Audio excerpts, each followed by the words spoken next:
সুপ্রিয় দর্শক, আমি জাফর সাদিক স্বাগত জানাচ্ছি আজকে সম্পাদকীয়তে। বাংলাদেশে বিনিয়োগ করবে সুইডিশ কোম্পানি। মোংলায় আরেকটি অর্থনৈতিক অঞ্চলের প্রস্তাব চীনের। নাসার সঙ্গে চুক্তি সই, রোহিঙ্গা প্রত্যাবাসনের সম্ভাবনা। এমন সব খবরের ভিড়ে প্রধান উপদেষ্টার প্রশংসা করে নাগরিক ঐক্যের সভাপতি মাহমুদুর রহমান মান্না বলেছেন, রমজানে দ্রব্যমূল্য নিয়ন্ত্রণ, বিদ্যুৎ ব্যবস্থাপনা ও ঈদযাত্রায় স্বস্তি সহ নানা বিষয়ে ম্যাজিক দেখিয়েছেন ডক্টর ইউনূস। এখন দেখার বিষয়, রাজনৈতিক বিতর্কে তিনি কি জাদু দেখাবেন। কিন্তু তাকে দিয়ে অন্তর্বর্তী সরকারের ক্ষমতা দীর্ঘায়িত করতে চাইলে বিতর্ক তৈরি হবে। অন্যদিকে ইসরায়েল বিরোধী বিক্ষোভে দেশের বিভিন্ন স্থানে ভাঙচুর ও লুটপাটের নিন্দা জানিয়ে বিএনপি নেতা সালাউদ্দিন আহমেদ বলেছেন, সরকার ও আইনশৃঙ্খলা রক্ষাকারী বাহিনীর ব্যর্থতা এখানে লক্ষণীয়। চলমান রাজনীতি ও সরকারের নানা উদ্যোগ নিয়ে আলোচনায় আজকে সম্পাদকীয় ইউনুস ম্যাজিক। আর এ বিষয়ে আলোচনার জন্য স্টুডিওতে উপস্থিত আছেন মাসুদ কামাল, সিনিয়র সাংবাদিক, এবং সারওয়ার তুষার, যুগ্ম আহ্বায়ক, জাতীয় নাগরিক পার্টি। দর্শক, আপনারাও এই আলোচনায় অংশ নিতে পারেন। এই জন্য আপনাদের ফোন করতে হবে টেলিভিশনে দেখানো নাম্বার, এছাড়া ফেসবুকের মাধ্যমে আপনাদের মন্তব্য পাঠাতে পারেন। আলোচনার শুরুতে জানিয়ে নেব এখনকার প্রধান শিরোনামগুলো। বাংলাদেশে বিনিয়োগের সূচনা সুইডিশ কোম্পানির। মোংলায় আরেকটি অর্থনৈতিক অঞ্চল করার প্রস্তাব চীনের। বিদেশিদের আকর্ষণে হচ্ছে জ্বালানি নীতি। নাসার সঙ্গে চুক্তি সই।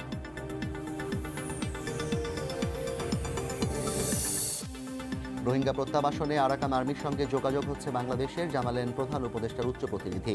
জাতিসংঘের মধ্যস্থতায় বৈঠকের পরিকল্পনা।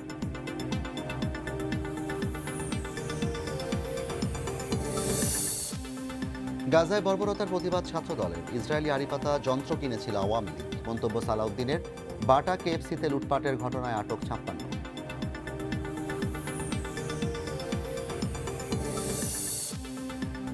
হজ ফ্লাইট শুরু 29 এপ্রিল। বাড়ি ভাড়া জটিলতায় 10,000 মুসল্লির হজ যাত্রায় অনিশ্চয়তা। সমাধানে ব্যর্থ হলে এজেন্সির বিরুদ্ধে ব্যবস্থার হুঁশিয়ারি উপদেষ্টার।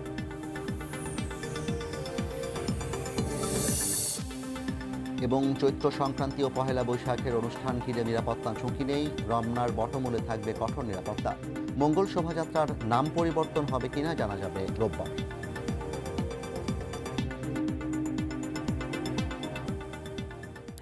আমরা আলোচনা শুরু করতে চাই, যেহেতু একটা প্রাসঙ্গিক বিষয় যে ডক্টর ইউনূসকে নিয়ে আমরা আলোচনা করব।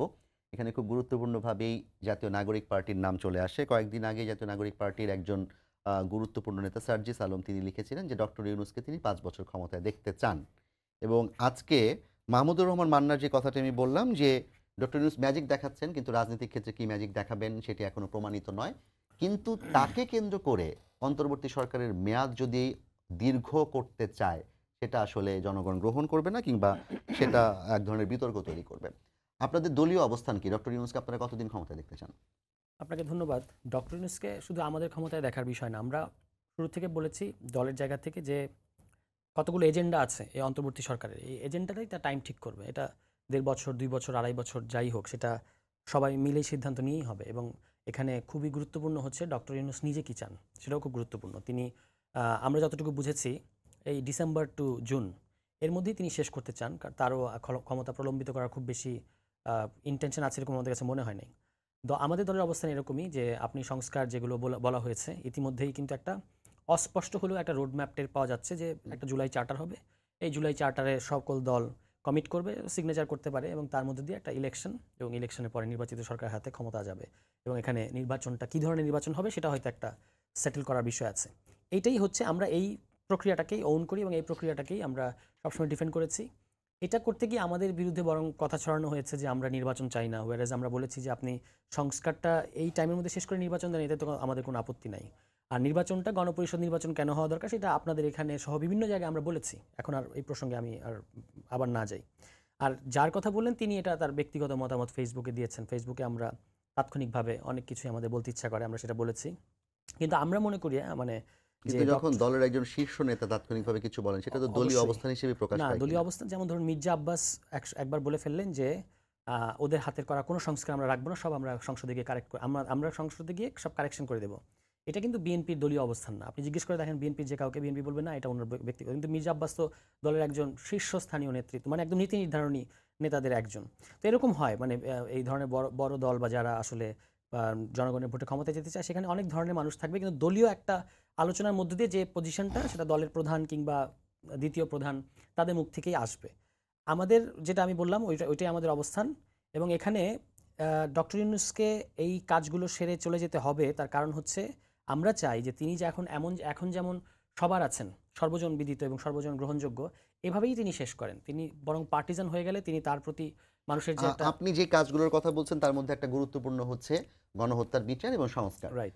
ডক্টর ইউনূস যে ম্যাজিকগুলোর কথা আমরা আজকে দেখলাম যে বাংলাদেশে বিনিয়োগ আসার সম্ভাবনা তৈরি হচ্ছে, রোহিঙ্গা প্রত্যাবাসনের সম্ভাবনা তৈরি হচ্ছে, বিদ্যুৎ ভালো ছিল, দ্রব্যমূল্য কম ছিল, ঈদ যাত্রা একটা স্বস্তি ছিল।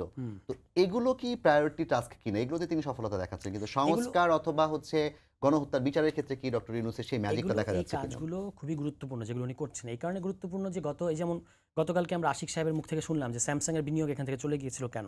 ফলে এগুলো যে ফিরিয়ে আনা হচ্ছে এগুলো খুবই ইম্পর্টেন্ট। আমাদেরকে তো অর্থনৈতিকভাবে ঘুরে দাঁড়াতে হবে। কিন্তু একটা জিনিস আমরা জাতীয় নাগরিক কমিটি থাকা অবস্থাতেও বলেছিলাম যে যদি রাজনৈতিকভাবে এই সরকার সফল হতে না পারে তাহলে অর্থনৈতিক সাফল্য ধরে রাখা যাবে না। এটা খুব মানে সিম্পল। এই সরকারের গড়নটাই এরকম।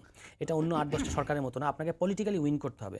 এবং পলিটিক্যালি উইন করার মানে হচ্ছে বাংলাদেশকে আপনার জাহাজটা এখন ধরা যাক 75% হয়তো তীরের কাছাকাছি চলে গেছে।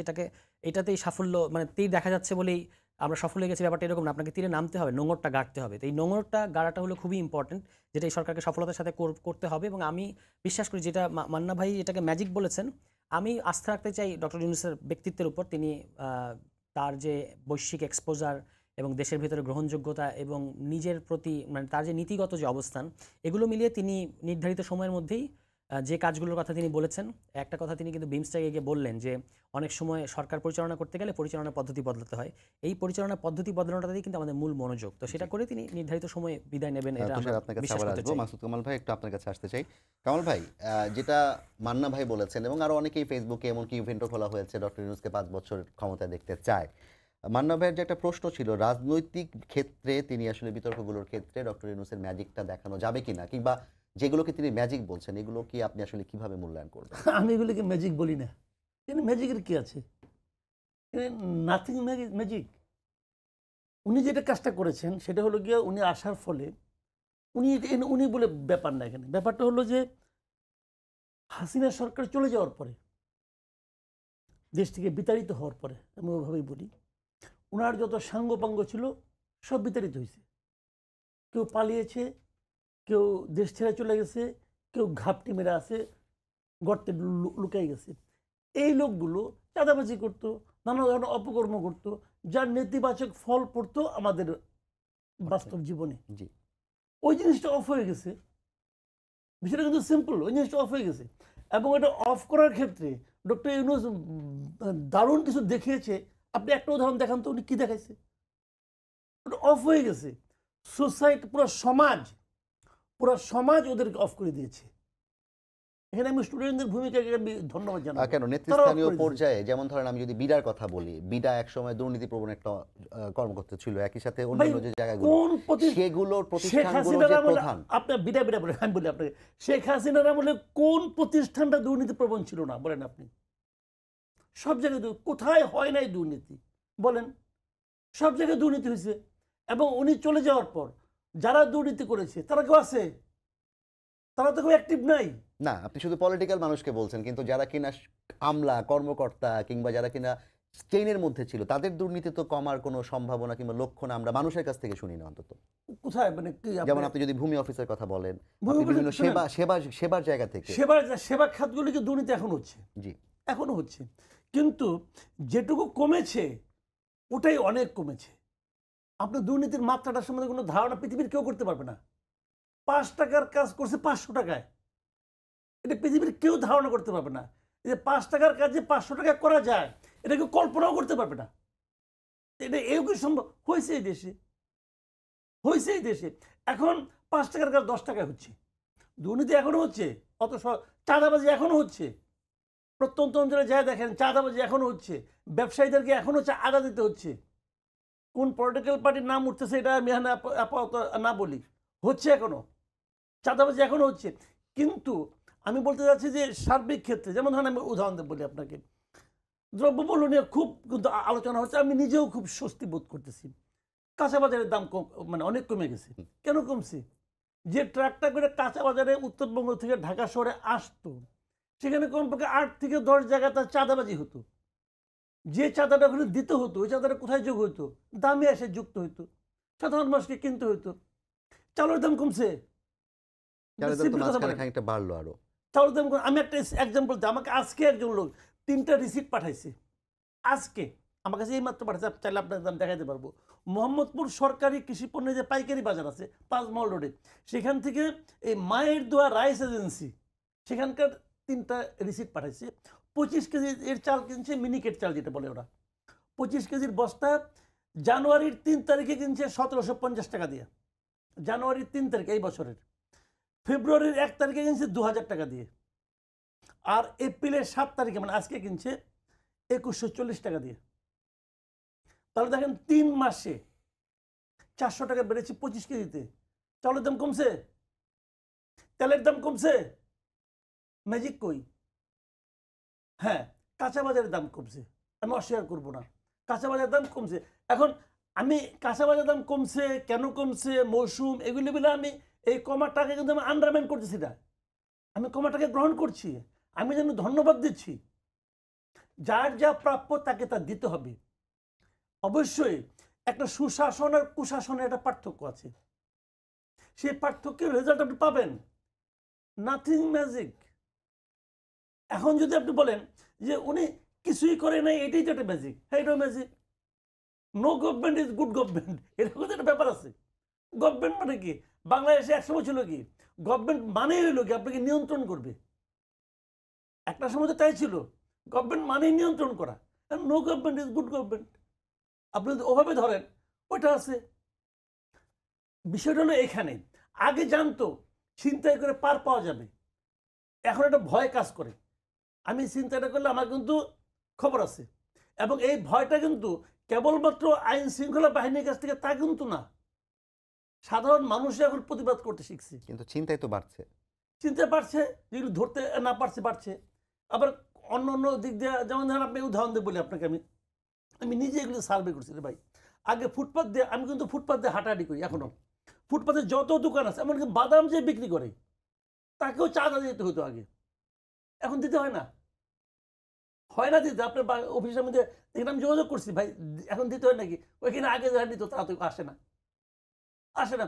এখন এটা তো একটু এক ধরনের স্বস্তি কিন্তু।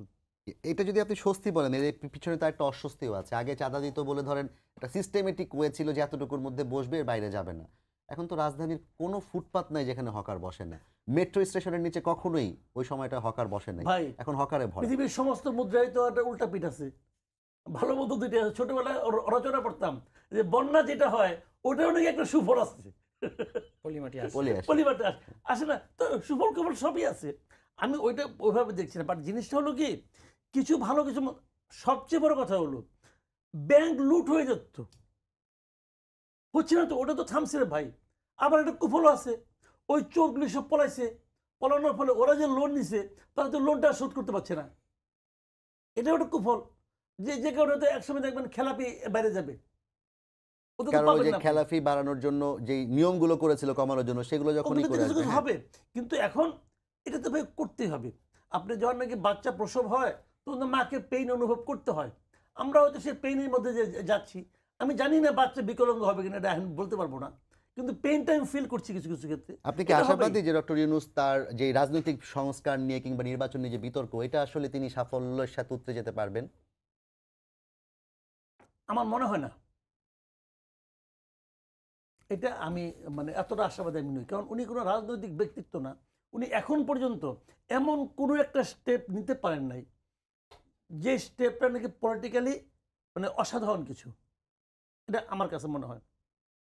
এবং সত্যি কথা বলতে কি, আজকে ৮ মাস হয়ে গেছে, এখনো পর্যন্ত বাংলাদেশের বাংলাদেশের পলিটিক্যাল পার্টিগুলোর উপর আমার কিন্তু খুব উচ্চ, পলিটিক্যাল পার্টিগুলি নিয়ে আমার মধ্যে খুব উচ্চ কোনো ধারণা নাই, নাই কোনো। যে পলিটিক্যাল পার্টি যেগুলো আছে একটা নিয়ে আমার কোনো উচ্চ ধারণা নাই, এবং এগুলিকে ক্ষমতা দিলে এদের চেহারা বাইরে পড়ে, এটা আমার অভিজ্ঞতা থেকে যতটুকু আমি দেখছি। এবং এরা সব সময় কিন্তু নিজেরটা বুঝে, আর কিছু বুঝে না। তো এরকম পলিটিক্যাল পার্টিগুলি হওয়া সত্ত্বেও গত ৮ মাসে তারা কিন্তু ডক্টর ইউনূসকে অসহযোগিতা করছে সরাসরি, আপনি বলতে পারবেন না। প্রত্যেকটা পলিটিক্যাল পার্টি কিন্তু প্রকারান্তরে কিছু কিছু সমালোচনা করে, কিন্তু এন্ড অফ দ্য ডে তারা কিন্তু ডক্টর ইউনূস সরকারকে সাপোর্ট দিয়ে যাচ্ছে। ইউনূস সরকারের এটা হলো সবচেয়ে বড় অর্জন, বড় প্রাপ্তি, যে তারা কোনো পলিটিক্যাল পার্টির কাছ থেকে সরাসরি কোনো বিরোধিতা পাচ্ছে না। এটা কিন্তু ইউনূস সরকারের সবচেয়ে বড়, আমি বলি দৃশ্যমান এনিমিকে আওয়ামী লীগ ধরে নিচ্ছি।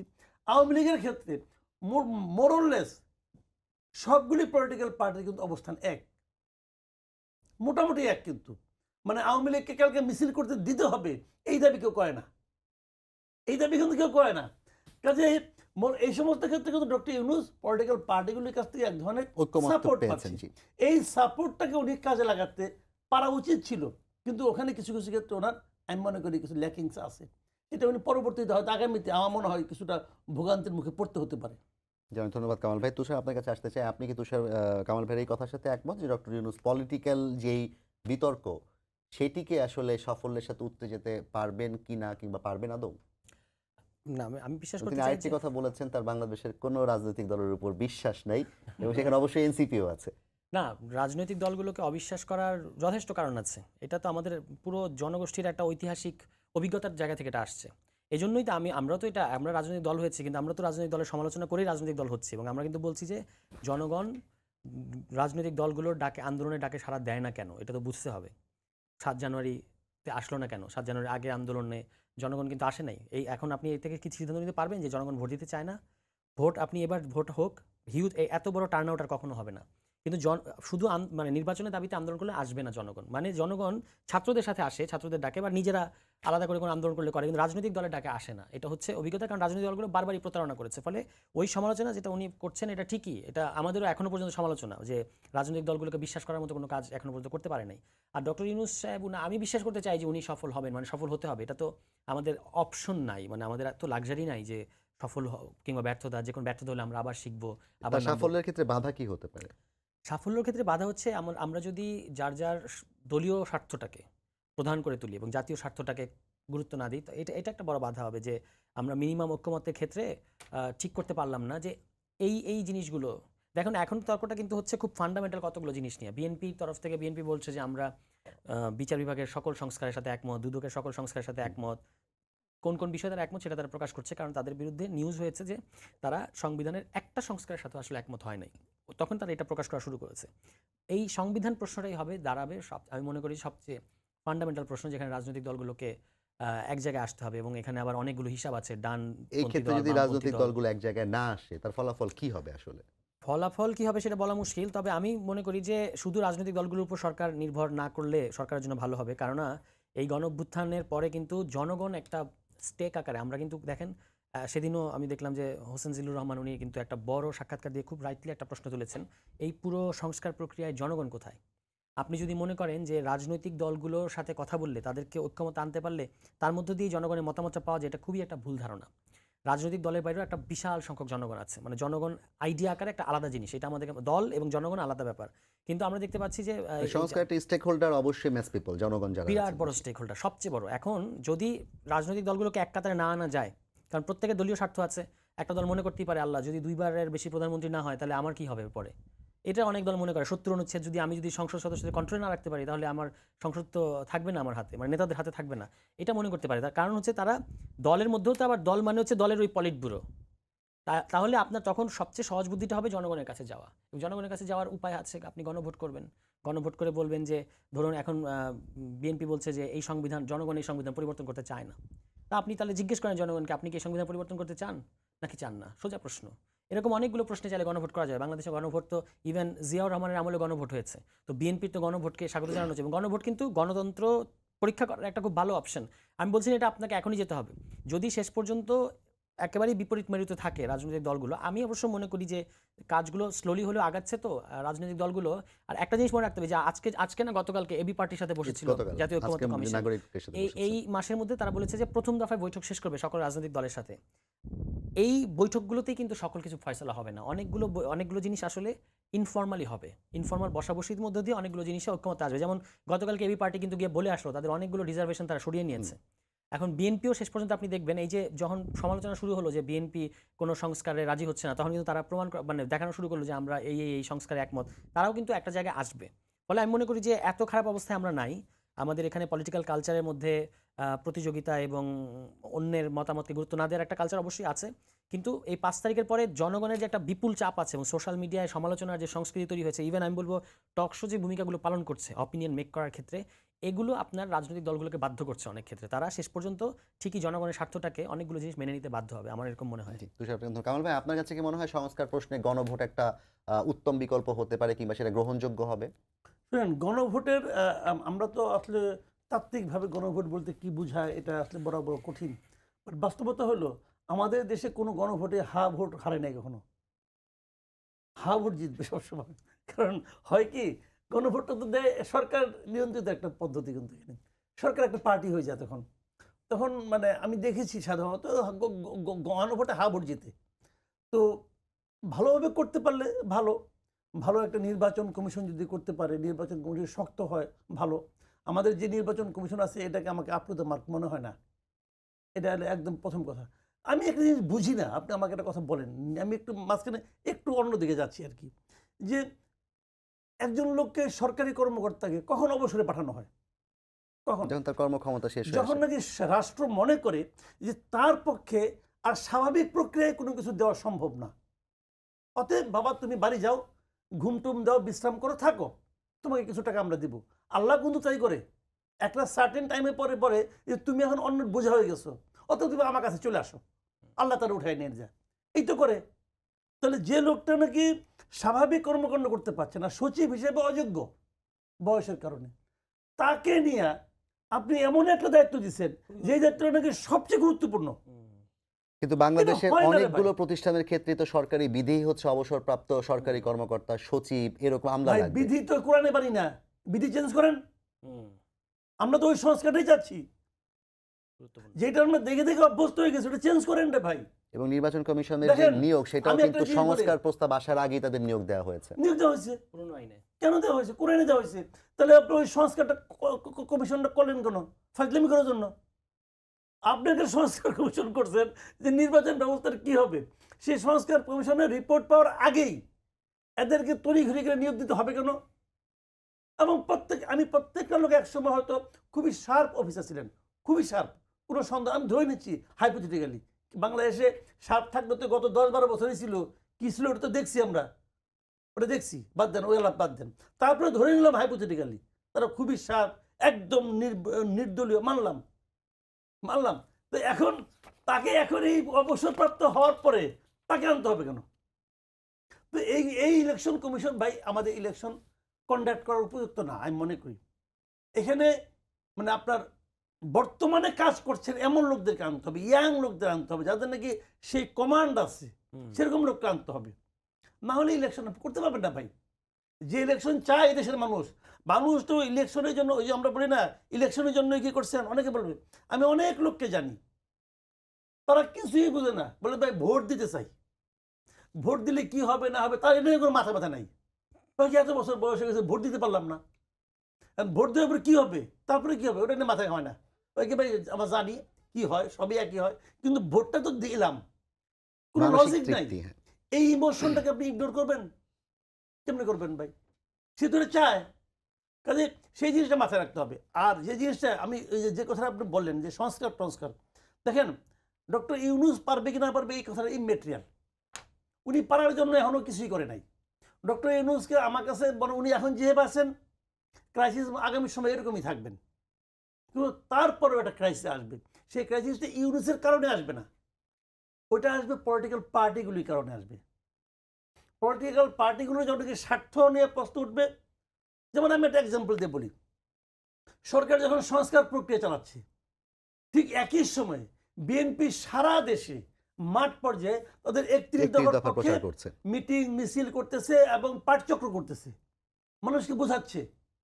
বিএনপি একটা পলিটিক্যাল পার্টি বোঝাচ্ছে, আর সরকার একটা এত বড় ইনস্ট্রুমেন্ট নিয়ে বসে আছে, এত বড় একটা ইনস্টিটিউশন রাষ্ট্র, তারা কিন্তু পাবলিকের মধ্যে এই জিনিসটা ছড়ায় নাই। তারা যদি পাবলিকের মধ্যে আলোচনার মধ্যে আনতে পারতো না, পারতো তো, করেনি তারা বসে আছে। এখন যদি সংস্কারের প্রসঙ্গটা ওঠে যে 31 দফা বনাম সরকারের সংস্কার, লোক কিন্তু 31 দফা সম্পর্কে জানে, সরকারের সংস্কার সম্পর্কে জানেই তো না। এবং সংবিধান, আপনি যে ভোটারদের কথা বললেন যারা শুধু একটা ভোট দিতে চায়, তাদের জন্য তো সংবিধান অনেক কঠিন বিষয়। আবার দেখেন আরেকটা জিনিস দেখেছি এই 70 অনুচ্ছেদ সবাই তার সমালোচনা করছে সারা জীবন, এখন শুনি সবাই নাকি এর ব্যাপারে আপত্তি করছে, না এটা থাকা লাগবে, তা না হলে হর্স ট্রেডিং হবে। তুষার, এটা নিয়ে তো আচ্ছা বিতর্ক আমি ছিল এরপরে মাঝখানে। শেষ করি, যদি এটা হর্স ট্রেডিং হয় তাহলে আপনি হর্সকে মনোনয়ন দেন কে? আপনি এমন হর্সকে কেন মনোনয়ন দেন যে নাকি বিক্রি হয়ে যেতে পারে? তাহলে তো আপনার দলের ভিতরে ঠিক ঠিকানা নাই। ওনারাও দেখছি এটা বলতেছে, ওনারা নাকি 70 অনুচ্ছেদ নাকি অন্যভাবে চায়। জি, দেখি 70 কি বলে। অনুচ্ছেদ নিয়ে একটু আপনার কথা শুনতে 70 চাই। অনুচ্ছেদের নিয়ে যে নিউজটা প্রথম আলোর, এটা খুব বিভ্রান্তিকর একটা নিউজ হয়েছে এবং দায়িত্বশীল নিউজ হয় নাই, এবং ওখানে আমাকে কোট করা হয়েছে কিন্তু আমার সাথে কোনো কথা বলেন নাই তারা, কিন্তু তারা করেছে। এখন আমাদের পজিশনটা, ওনারা বলেছেন কি যে কমিশন বলেছে যে 70 অনুচ্ছেদ পুরোপুরি উঠিয়ে দিতে হবে, এটা কিন্তু কমিশনেরও পজিশন না। কমিশনের পজিশন হচ্ছে যে অর্থ বিল ব্যতি রেখে বাকি ক্ষেত্রে সংসদ সদস্যদেরকে স্বাধীনভাবে মতামত প্রয়োগ করতে দিতে হবে। আমরা বলেছি অর্থ বিল এবং এই যে মানে সরকারের প্রতি অনাস্থা, এই দুটো বাদে বাকি সকল ক্ষেত্রে দলের বিরুদ্ধে ভোট দেওয়া যাবে। যে কোনো আইন, ধরা যাক ডিএস এর মতো আইন, এই ধরনের যে কোনো আইনের ক্ষেত্রে এবং আপনি শুধু দলের বিরুদ্ধে ভোট দিবেন সেটাই না, আপনি যে দলের ওই প্রস্তাবের বিরুদ্ধে ভোট দিয়েছেন এটা যেন দল না জানে। অনাস্থার ক্ষেত্রে কেন না? সরকার না, প্রথমে এটা ভালো কারণ ছিল। হচ্ছে 70 না, এখনো একটা পর্যায়ে আমরা এটা আর চাইবো না। একটা দুইটা টার্ম তিনটা টার্ম পরে বাংলাদেশের পলিটিক্যাল কালচারটা যদি এমপি বা রাজনীতি কারা আসছে এটা যখন চেঞ্জ হয়ে যাবে তখন এটার দরকার পড়বে না। কিন্তু এখন আজকে পর্যন্ত 70 অনুচ্ছেদ রাখার পেছনে কিন্তু এটাই যুক্তি দেওয়া হয় যে আদারওয়াইজ সরকারকে টেকানো যাবে না। এই জন্য আমরা সংসদ সদস্যদের স্বাধীনতা এবং সরকারের স্থিতিশীলতা দুটোর দিকেই মনোযোগ দেওয়ার চেষ্টা করছি এই পর্যায়ে। কিন্তু এর বাইরে তো সংসদে প্রচুর বিল আছে যেটা আপনি জানেন, এই যে ওয়াকফের মতো এই ধরনের গণবিরোধী বিলের ক্ষেত্রে আমার তো অধিকার আছে দলের বিরুদ্ধে যাওয়ার, তো সেটা তখন আমি যেন যেতে পারি এবং সেটা আবার দল যেন না জানে। আমরা বলেছি যে এখন তো হ্যাঁ না বা এরকম কণ্ঠভোটে করে মনে হয়, তো গোপন ব্যালটে? এখন কি গোপন ব্যালট? না না, আপনাদেরটা কি গোপন ব্যালটে চেয়েছেন? গোপন ব্যালটে বলতে আমি বলছি ধরেন আপনি তো এটা খুব সম্ভব যে একটা বাটন রাখেন, আপনি শুধু দেখা যাবে ওই বিলের পক্ষে কয়টা ভোট, বিপক্ষে কয়টা ভোট, কারা পক্ষে কারা বিপক্ষে দেখার দরকার নাই। তো দেখলে যে সমস্যা হবে, আগামীবার তো আমাকে নমিনেশন দিবে না দল, যে এ তো দলের বিরুদ্ধে যায়, শাস্তি তো আমাকে কোনোভাবে দিতে চাইবে এবার যদি ধরতে নাও পারে। এই জন্য গোপন আমি এখানে বসে আছি, বিলটা হচ্ছে, আমি চুপ করে yes no button. Yes no দিয়ে দিব, যে দেখা জানা যাবে না যে কে, এইগুলো আজকের দিনে কোনো ব্যাপার, এটা কোনো ব্যাপার না, এরকম থাকবে সংসদ সদস্য জাতিসংঘের অধিবেশনও সম্ভবত এরকম ডিসপ্লে করা হয়। এভাবেই এবং হয়। হ্যাঁ, শুধু জানা দরকার একটা বিলের পক্ষে কতজন বিপক্ষে কতজন, কারা পক্ষে কারা বিপক্ষে জানার কোনোই দরকার নেই। কারণ আমি এটা আবুল মনসুর আহমদ সাহেব খুব গুরুত্বপূর্ণভাবে বলেছিলেন, মানে 70 অনুচ্ছেদের প্রশ্নটা, যে দল কি করে, দেখবেন দলের দিক থেকে একটা তর্ক আছে যে আমি নমিনেশন দিয়েছি তাহলে আমার প্রতি লয়াল না থাকলে কিভাবে হবে। কিন্তু এখানে তর্কটা হচ্ছে এরকম, উনি বলার চেষ্টা করছিলেন যে দল সুপারিশ করে মাত্র, চূড়ান্ত নিয়োগদাতা কিন্তু জনগণ। তাহলে যেই মাত্র আমি পার্লামেন্টারিয়ান হয়ে গেছি, আমার এখন প্রধান কমিটমেন্ট কিন্তু পিপলের, জনগণের কাছে। কারণ আমি তো পার্লামেন্টারিয়ান। যেহেতু স্যার আপনি একটা কথার সময় মাথা নাড়াচ্ছিলেন খুব ঘন ঘন, সেটা হচ্ছে যে এই নির্বাচন কমিশনকে যখন কামাল ভাই হ্যাঁ, বলছিলেন যে যোগ্য না। আমাদের মানে এখনো দলের এই ব্যাপারে কোনো পজিশন তৈরি হয় নাই, আমরা অবজার্ভ করছি নির্বাচন কমিশনের কর্মকাণ্ড। কিন্তু এটা কিন্তু আমরা জাতীয় নাগরিক কমিটি পর্যায় থেকে দেখে আসছি যে নাগরিক মানে এই নির্বাচন কমিশনের যথেষ্ট পরিমাণ আপনার মোটিভ নিয়ে সন্দেহ তৈরি হচ্ছে দিনকে দিন। যেমন তারা গতকাল বলে দিয়েছে যে জুলাইয়ের মধ্যে তারা পুরো নির্বাচনের রোডম্যাপ দিবে, রোডম্যাপ কমিশন জানিয়ে দিবে। রোডম্যাপ দিবে। এখন নির্বাচন কমিশন একটা সাংবিধানিক প্রতিষ্ঠান হোক, এটা আমাদের চেয়ে বেশি কে চায়? সবচেয়ে বেশি আমরা চাই। কিন্তু এই নির্বাচনটা একটা এক্সেপশনাল নির্বাচন হতে যাচ্ছে, যেখানে সকল রাজনৈতিক দল এবং জনগণ সহ স্টেক হোল্ডারদের মতামতের মানে এবং সরকার এরা সিদ্ধান্ত নেবে কখন হবে। আপনি আগেই এরকম মানে আমার কাছে মনে হচ্ছে যে ঘোড়াকে ডিঙিয়ে ঘাস খেতে যাচ্ছে নির্বাচন কমিশন, এবং মোটিভগুলো পরিষ্কার না। এই জন্য নির্বাচন কমিশন নিয়ে আমাদের অনেকগুলো আবার দেখেন, এই যে আমরা দল করার পরেই তারা একটা গণবিজ্ঞপ্তি দিল এবং 20 এপ্রিলের মধ্যে, হ্যাঁ এখন এটা তো বললে লাভ নেই যে তারা তাদের রুটিন কাজের কিন্তু আপনাদের বিরোধী পক্ষ যারা, ধরেন আপনার সুশীল সমাজ থেকে শুরু করে, আমি যদি সাংবাদিকদের কথাই বলি, যেমন গতকালকে মাহবুব কামাল ভাই এসেছিলেন, তিনিও বলছিলেন যে এই নির্বাচন কমিশন কিংবা এই সরকারের দ্বারা কোনো নিরপেক্ষ নির্বাচন দেওয়া সম্ভব না। এবং তারা আপনাদেরও সমালোচনা করেন, তিনি আপনাকেও বলতে চান সরকারি সুযোগ সুবিধা নিয়ে আপনারা কাজ করেন। তাহলে আপনারাও একভাবে বিরোধিতা করছেন, তারাও বলছে নির্বাচন কমিশন কার্যকরীভাবে ভোট করতে পারবে না। নির্বাচন কমিশন দেখেন, সুষ্ঠু নির্বাচনটা বাংলাদেশে শুধু নির্বাচন কমিশনের উপর নির্ভর করে না। আপনি নির্বাচন ইতিহাসগুলো দেখেন, সরকারের ইন্টেনশনের উপর নির্ভর করে। যে রফ কমিশন একটা সুষ্ঠু নির্বাচন দিয়ে বিএনপি সরকারকে ক্ষমতায় আনলো 91 সালে, সেই রফ কমিশন বিএনপি সরকারের অধীনে ন্যাক্কারজনক নির্বাচন উপহার দিয়েছে। কেন? কারণ হচ্ছে কমিশন ঠিক করছে, কমিশনের নিয়োগটা কীভাবে হচ্ছে আপনি ওটা খেয়াল করেন, তাহলেই বুঝতে পারবেন ম্যাজিকটা কোথায়। তো এই কারণে শুধু কমিশন না, প্রধান নির্বাহী কি চান তার ইন্টেনশনটা এখানে ইম্পর্টেন্ট। পাওয়ার স্ট্রাকচারটা এরকম, পাওয়ার স্ট্রাকচার, এই কারণে আমরা সংস্কারের কথা বলছি, ট্রিকল ডাউন ইফেক্টের কথা বলছি রাইট। আপনি। এবং আরেকটা জিনিস হচ্ছে নির্বাচনটা কেমন হবে এটা অনেক বেশি নির্ভর করে পুলিশ প্রশাসন এবং জনপ্রশাসনের উপর। এই দুইটার প্রশাসন তো এখনো পর্যন্ত আগের মডেলই চলছে, এখানে সংস্কারটা জরুরি। এবং আমরা কিন্তু বারবার বলে আসছি যে আপনি 1 নম্বর সংস্কার করেন পুলিশকে, পুলিশ সংস্কার করার জন্য আপনার গণপরিষদ কিংবা এই জাতীয় পরবর্তী নির্বাচিত সরকার এগুলো কিচ্ছু দরকার নেই।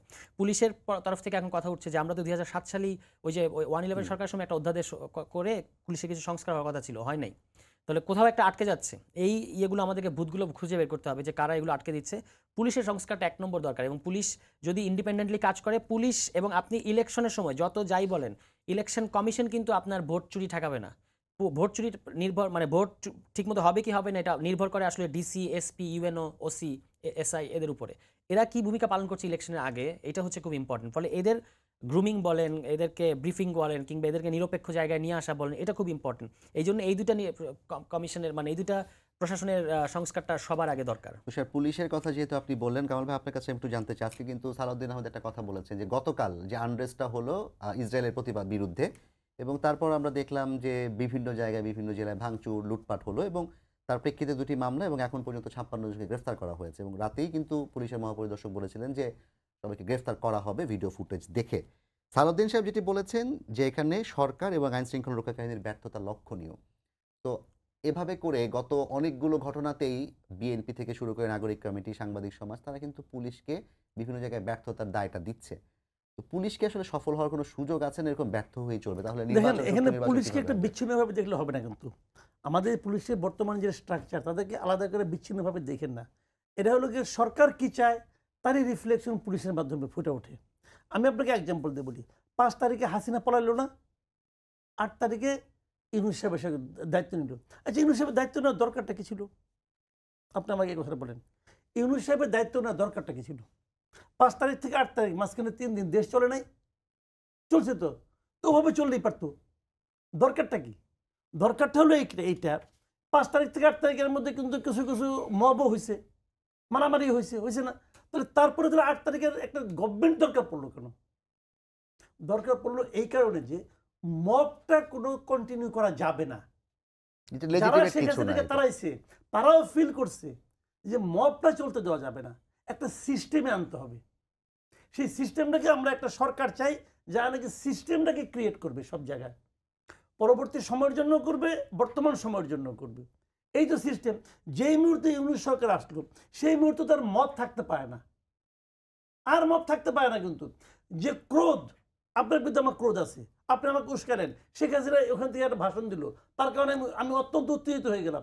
আমার উত্তেজনা প্রকাশ আমি কোথায় ঘটাবো? আমার এই উত্তেজনাটা আমি সরকারকে ইনফর্ম করব, সরকার ভূমিকা নেবে। আর আমি যদি বলি না আমার দায়িত্ব, তাকে ও বলছে কেন, আমি এক কাপ ভেঙে ফেলাবো, বললাম আমি, সরকার আমাকে ভাঙতে দিবে না, কারণ এটা হলো ন্যাশনাল প্রপার্টি। তাহলে এই জায়গাটা কিন্তু সরকারের ভূমিকা। সরকার তো এই কাজগুলি করে নাই, সরকার ভাঙতে দিছে, সরকার করতে দিছে, সব মত করতে দিছে। এই যে আজকে দেখলাম প্রায় 65 জনকে গ্রেপ্তার করছে। আপনি দেখেন আগামীকালকে বাটা দোকানে কেউ যাবে না ভাঙচুর করতে, আর যাবে না, কারণ গ্রেপ্তার হয়ে যায়। তার তো জানতে হবে যে এটা ভাঙচুর করলে পরে, জুতার প্যাকেটগুলি চুরি করলে পরে কালকে জেলে যেতে হবে, পুলিশ আমাকে ধরবে। যদি সেটা জানে তাহলে সেটা যাবে না। এখন আপনি দেখেন ৫ তারিখে গণভবনে যে লোকটা হাঁস নিয়ে আসছে, বালিশ নিয়ে আসছে, ছবি দেখছি না আমরা, তাকে কিন্তু আমি দায়ী করবো না, কারণ তখন দেশে কোনো গভর্নমেন্ট ছিল না, তখন আমরা একটা স্বৈরাচারকে খেতেছি। কিন্তু যেই মাত্র ইউনূস সরকার আসলো, তারপরে যখন আমি ভাঙি কিছু একটা, যখন আমার ছবি কেউ দেখে, তখন আমার বিরুদ্ধে আপনি অ্যাকশন যদি না নেন, তাহলে এটা এস্টাবলিশ হয়ে যায় যে এই গভর্নমেন্ট এটাকে এন্ডোর্স করতেছে। এই জিনিসটা কিন্তু মাথায় রাখতে হবে। সরকার এতদিন ৮ মাসের মাথায় এসে একটা মবের ব্যাপারে একটা অ্যাকশন নিল। এইবার আপনি জানেন এই ঘটনার মাধ্যমে কি হইতেছে। দেখেন, একটা ঘটনা ঘটছে, দুষ্ট লোকের তো অভাব নাই, তারা বসে বসে এআই দিয়ে আরো 20টা বানাইছে, ছবি বানায় ছাড়তেছে। এইগুলি বানাই নিয়ে বিদেশে ছড়াই দিছে। আজকে আমাকে কুয়েত থেকে এক ভদ্রলোক একজন আমাকে মানে মেসেজ পাঠাইছে, সে বলতেছে ভাই এটা দেখার কারণে কুয়েতে বাঙালি অধ্যুষিত এলাকা যেটা, সেইখানে নিরাপত্তা তাদের বৃদ্ধি করছে। নিরাপত্তা বাড়াইছে। না, সজীব অজেদ জয় নিজেও টুইট মানে করেছেন। তারা ধৈর্যই নিছে যে এই লোকগুলি খারাপ, ইমেজ থাকে সারা দুনিয়ায়। এখন এটা বলবেন যে এটা তো ওরা করছে, ওরা তো করছে, কিন্তু ওদেরকে করার সুযোগটা কে করে দিছে? আমরা করে দিছি, আমরা মানে আমাদের সরকার করে দিছে। এখন সরকার যে অ্যাকশনটা নিছে, আমি মনে করি যে এই অ্যাকশনটা যদি আগে নিত, আচ্ছা আপনাকে মনে করেন 32 নাম্বার ভাঙবেন, আপনি ভাঙেন, সরকারি ভেঙে দিক ডিসিশন দিয়ে সরকারি ভেঙে দিত, আমার তো কোনো আপত্তি নাই রে ভাই, কিন্তু আপনি মব পিটে কাজটা করাইলেন কেন? কামাল ভাই, এখানে ওই এই যে জায়গাটা আপত্তি। কয়েকদিন আগে কিন্তু আমরা দেখেছি একজন মানে রেপিস্ট সন্দেহে একটা ছেলেকে পিটিয়ে পুলিশের গাড়ি ভাঙচুর করে আগুন লাগিয়ে তাকে পুলিশের হাত থেকে নিয়ে যাওয়া হয়েছে। ঢাকার বাইরে একটা জায়গায় স্থানীয় যারা শক্তিশালী দল তাদের একজন নেতাকে গ্রেফতার করার পর 6 জন পুলিশকে আহত করে তাকে ছিনিয়ে নেওয়া হয়েছে। তো জনগণ যদি মব ক্রিয়েট করতে চায় পুলিশের দ্বারা আসলে কতক্ষণ সেটা বাধা দেওয়া সম্ভব? যদি সরকার সেটাকে মিন করে, যদি সরকার মিন করে আমি এটা করতে দেব না, আপনার এই পুলিশ দিয়ে আপনি থামাইতে পারবেন। এই পুলিশ, এই যে মাজা ভাঙ্গা পুলিশ এটা আমরা বলি, এই পুলিশ দিয়ে আপনাকে সে থামাইতে পারবেন। কিন্তু সরকার চায় কিনা এই সিদ্ধান্তটাকে সরকারকে নিতে হবে। সরকার কি চায় আসলে মব কন্ট্রোল করতে, কিংবা অনেক কিছুতেই ছাড় দিয়ে দেয়? যেমন 32-এর ক্ষেত্রে যদি আমরা বলি, সেখানে কিন্তু সরকার একটা দর্শকের ভূমিকা পালন করেছে। এই 32 নাম্বার সহ এই মাজারের ক্ষেত্রে সরকার শুধু লিপ সার্ভিসিং করেছে। লিপ সার্ভিসিং যথেষ্ট না। এবং এই ঘটনার ক্ষেত্রে গতকালকে যেটা দেখেন, একটা খুব গ্লোরিয়াস ইভেন্ট ছিল গতকাল, সারা পৃথিবীতে হয়েছে এবং আপনি আপনার সারা দেশের সমস্ত জায়গা থেকে জনগণ নেমে এসেছে ফিলিস্তিনের পক্ষে। একটা রেভলিউশনারি স্পিরিট ছিল বা একটা এথিক্যাল অবস্থান ছিল, এটাকে কলঙ্কিত করলো এই লোকগুলো। এবং কিছু কিছু ফেসবুক পোস্ট দেখা যাচ্ছে যে তারা আগেই কিন্তু এই ধরনের ঘোষণা দিয়েছে। তাহলে এটা আগেই নিয়ন্ত্রণ করতে পারা উচিত ছিল সরকারের, সেটা তারা করতে পারে নাই। কিন্তু সরকার যে চাইলে পারে, এটার প্রমাণ আছে অনেক। আপনার ধরেন এই যে এখন পুলিশের এত দুর্বল অবস্থা, এর মধ্যে একজন কনস্টেবল কিন্তু রাষ্ট্রপতি পদক পেয়েছে। কেন?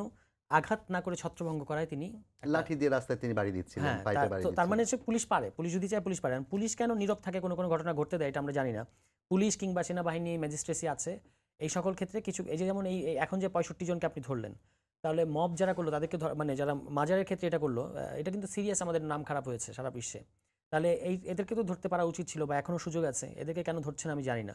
তো এই সকল ক্ষেত্রে সরকার চায় না, এটা আমি জানি, চায় না এটা বলবো না, সরকার চায়, কিন্তু অনেক দেরি করে ফেলেছে সরকার, অনেক দেরি করে ফেলেছে। এই ঘটনাগুলো আগেই এই ধরনের পরিস্থিতিতে এটা ঘটে। একটা জিনিস মনে রাখতে হবে যে মুক্তিযুদ্ধের সময় আপনি যদি একটা চলাকালীন সময় একটা ব্রিজ ভাঙেন, এটা খুব হেরোইক একটা কাজ। ঠিক মুক্তিযুদ্ধে একদিন পরে যদি আপনি এই কাণ্ডটা করেন, এটা একটা সন্ত্রাসী কর্মকাণ্ড হয়ে যাবে। ওই যে 17 ডিসেম্বরে একটা ব্যানেট খুঁচিয়ে এটা নিয়ে যে ইয়েটা হয়েছে কাদের সিদ্দিকীর ওই সময়, তো এই কাণ্ডগুলো যারা করেন তাদেরকে এটা মাথায় রাখতে হবে যে এখন কিন্তু আমরা আর বিপ্লবের মধ্যে নাই যে আপনি প্রতিদিন এই কাণ্ডগুলো করবেন। আর যদি যারা করে তারা যে রাজনৈতিক সংশ্লিষ্টতায় থাকুক, সরকারকে এই ক্ষেত্রে আগের থেকে অনুমান করে নিয়ে, যেমন এইবারও পহেলা বৈশাখে হাঙ্গামা যেন না হয়, আগের থেকেই আপনাকে ইয়ে করতে হবে, ঘটনা ঘটবে তারপর আপনি ব্যবস্থা নিলে এটা চলবে। তো আমাদের সময় শেষ। আমি একটু কামাল ভাই আপনাকে দিয়ে শেষ করতে চাই। সরকার, আপনি বললেন যে এখন যে ভূমিকাটি রাখছে তাতে আসলে আশাবাদী হওয়ার সুযোগ আছে। সামনের দিনগুলোর জন্য আপনি কতটা আশাবাদী? ইউনূস সরকারের যে ম্যাজিকের কথা বলা হলো, আপনি তো ম্যাজিকটাকে বললেন যেটা ম্যাজিকই না, আদৌ কি কোনো ম্যাজিক তিনি আপনার ভাষায় দেখানোর সুযোগ আছে কিনা? একটু 1 মিনিটের মধ্যে শেষ। দেখেন, এটা আসলে কঠিন কোনো কাজ না। সবচেয়ে বড় কথা হলো সদিচ্ছা এবং তার জন্য কাজ করা। আনফর্চুনেটলি ইউনূস সাহেবের সদিচ্ছা হয়তো বা আছে, আমি শিওর না, কিন্তু উনি যাদের দিয়ে কাজ করাচ্ছেন এই কাজগুলো অনেকগুলি গুরুত্বপূর্ণ জায়গায় ওনার যে সমস্ত লোককে বসিয়েছেন, এই লোকগুলো আমার কাছে মনে হয় আপ টু দ্য মার্ক না। তারপরেও আমি মনে করি যেহেতু সামগ্রিকভাবে সকল রাজনৈতিক দলের এবং সাধারণ মানুষের সমর্থন উনি পাচ্ছেন, উনি হয়তো কিছু একটা করতে পারবেন যদি পলিটিক্যাল পার্টিগুলোর সেই সমর্থনটা অব্যাহত থাকে। অনেক ধন্যবাদ মাসুদ কামাল ভাই আপনাকে, একই সাথে সারওয়ার তুষার আপনাকেও ধন্যবাদ। এবং আমরাও মনে করি ছোটবেলা থেকে আমরা শুনে বড় হয়েছি যে রাজনৈতিক দলের সদিচ্ছা, সরকারের সদিচ্ছা, সেই সদিচ্ছা সরকারের আছে সেটি আমরা সবাই জানি, কিন্তু বাস্তবতা আসলে তাকে কতটুকু কাজ করতে দিবে এবং সেই কাজটি আসলে করা প্রয়োজন, সেই প্রত্যাশা রেখেই সবাইকে ধন্যবাদ জানিয়ে শেষ করছি আজকের সম্পাদকীয়। আগামীকাল আবারও দেখা হবে রাত 10টায়, দেখার আমন্ত্রণ রইল। শুভরাত্রি।